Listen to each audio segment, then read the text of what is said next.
को नमस्कार और प्रेमियों को जय सच्चिदानंद। तो आज हम स्वयं की आवाज बुक में अध्याय 6 में कृतज्ञता को चुने उसमें टॉपिक जानेंगे सबसे घना अंधेरा बादल। तो सबसे घना अंधेरा बादल इस पर प्रेम रावत जी ने क्या लिखा है उसे पढ़ेंगे, सुनेंगे और समझेंगे। ज़्यादा नहीं पर थोड़ा बहुत तो समझने की कोशिश जरूर करेंगे, जिससे हम भी अपने जीवन को बदल सकें, कुछ बदलाव कर सकें। तो ये समझने की बात है, पहले हम इसे पढ़ेंगे फिर समझेंगे। तो स्टार्ट होता है यहाँ से। हर किसी की तरह मेरे भी अच्छे दिन होते हैं और मेरे भी बुरे दिन होते हैं। चाहे मेरा दिन कितना भी बुरा रहा हो, मैं अपने अंदर मुड़कर कहना चाहता हूँ, धन्यवाद कि मैं जीवित हूँ। और जब मेरा दिन सचमुच बहुत ही अच्छा होता है, जब सब कुछ मेरे ही अनुसार चल रहा होता है, तब भी मैं अपने अंदर जाना चाहता हूँ और कहना चाहता हूँ, धन्यवाद कि मैं जीवित हूँ। ना तो मुसीबतें और ना ही खुशी हमें ये भूलने दे कि सबसे महत्वपूर्ण क्या है। ना तो परेशानी ना ही खुशी हमें हमारे हृदय में मिलने वाली शांति से विचलित करता है। आगे, मेरे जीवन में अब तक का सबसे घना अंधेरा बादल तब आया जब मैं अर्जेंटीना में एक कार्यक्रम में जाने की तैयारी कर रहा था। मुझे एक फ़ोन आया जिसमें बताया गया कि मेरी पत्नी मैरोलिन को तुरंत अस्पताल ले जाया गया। वे हमारे सबसे छोटे बेटे के साथ सैंडिएगो के एक होटल में गई थी और उन्होंने वहां रूम सर्विस में पिज्ज़ा ऑर्डर किया था। वे रूम सर्विस ट्रॉली का दरवाज़ा खुलने के लिए नीचे झुकी थी, लेकिन अचानक बेहोश हो गई और फर्श पर गिर पड़ी। अगले दिन अस्पताल में उन्होंने उनकी रीढ़ से एक द्रव का नमूना लिया जिसमें खून था और टेस्ट से पता लगा कि उनके सिर में कुछ गड़बड़ है। उन्होंने बताया कि उनके मस्तिष्क में धमनी की कोई बीमारी थी, खून की एक नली के साथ एक गंभीर समस्या।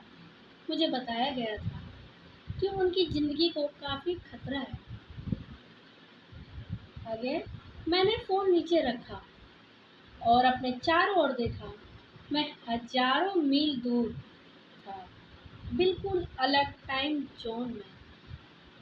उस शाम में लोगों की एक बड़ी सभा को संबोधित करने वाला था, जिनमें से कई लोग सालों से मेरे आने की प्रतीक्षा कर रहे थे। मैं अपने अंदर घूम रही सभी सूचनाओं और भावनाओं को समाहित करने के लिए संघर्ष कर रहा था। उस पल में मैंने बैठने और चुपचाप अपने आप से जुड़ने का फैसला किया। जब मैंने किया तो मुझे हजारों मील दूर होने वाली भयानक घटनाएं का वास्तविक भार महसूस हुआ, लेकिन मुझे अंदर की शांति भी महसूस हुई। मेरे अंदर बहुत शांति और स्पष्टता का प्रभाव हुआ। मैंने अपने विमान को तैयार करने की व्यवस्था की और जब यह हो रहा था, मैंने कुछ खास श्रोताओं से बात करने के लिए खुद को तैयार किया।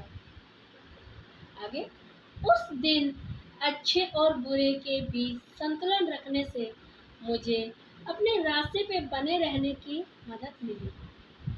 मैं कार्यक्रम में गया और सुनाया, फिर सीधे एयरपोर्ट के लिए निकल पड़ा।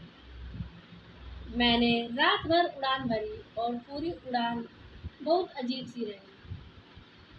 मेरा मन मैरोलिन की स्थिति के सभी संभावित परिणामों के साथ दौड़ रहा था, लेकिन मेरा एक हिस्सा था जो इस बारे में स्पष्ट था कि मुझे क्या करना है।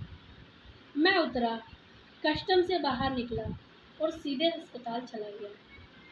मैरोलिन जाग रही थी, लेकिन डॉक्टरों ने कहा कि ऑपरेशन करना बहुत ज़रूरी था। यह बहुत ही जटिल ऑपरेशन था। मैं अस्पताल के नज़दीक रहना चाहता था, लेकिन मैं एक होटल में रुक गया। मैं वहाँ रहा। 1 महीने से कुछ अधिक समय तक होटल और अस्पताल के बीच आता जाता रहता। हर दिन हमारा परिवार और हमारे दोस्त आशा लगाए हुए थे। समाचार हमेशा मिल रहा था, पर मैं आत्मज्ञान से आने वाली ताकत को, सादगी को भी महसूस कर रहा था। और इसका मतलब था कि मैं मैरोलिन और परिवार की मदद कर सकता था। आगे उस दौरान पूरा परिवार दुख की गहराई में था, लेकिन जीवन के लिए अभी भी वह आभार था। हम समस्या के लिए आभारी नहीं थे, लेकिन कृतज्ञता अभी भी हमारे अंदर थी। अंधेरे में एक प्रकाश जिसने हमें जो हो रहा था उसकी पूरी तस्वीर देखने में सक्षम बनाया। फिर मैरोलिन की स्थिति में धीरे धीरे सुधार होने शुरू हो गया और फिर वह घर आ गई और हमने वहाँ उनकी अच्छी देखभाल की। बेशक अब आपको पता नहीं लगेगा कि वह किस भयानक अनुभव से गुजरी थी। शारीरिक, मानसिक, भावनात्मक रूप से ठीक होने की हमारी क्षमता असाधारण है। अगले अध्याय में मैं इस बारे में और बात करूंगा कि हम जीवन के सबसे कठिन समय में कैसे रह सकते हैं। तो मैंने इस टॉपिक से ये समझा कि प्रेम रावत जी ने अपने अनुभव बताए, उन्होंने अपने बारे में बताया कि उन्होंने कैसे अपनी स्थिति में अपने को बना के रखा और उस स्थिति में भी उस शांति को महसूस किया और उन्होंने समझा कि उसमें उन्हें क्या करना चाहिए। तो ये समझने की बात है। अगर आप प्रेम रावत जी को सुनना और समझना चाहते हैं तो मैं उनका लिंक डिस्क्रिप्शन में डाल दूँ, आप उन्हें फॉलो कीजिए, सुनिए और समझिए। और मुझे आशा है कि आप ज़रूर समझेंगे। बस इतना, धन्यवाद।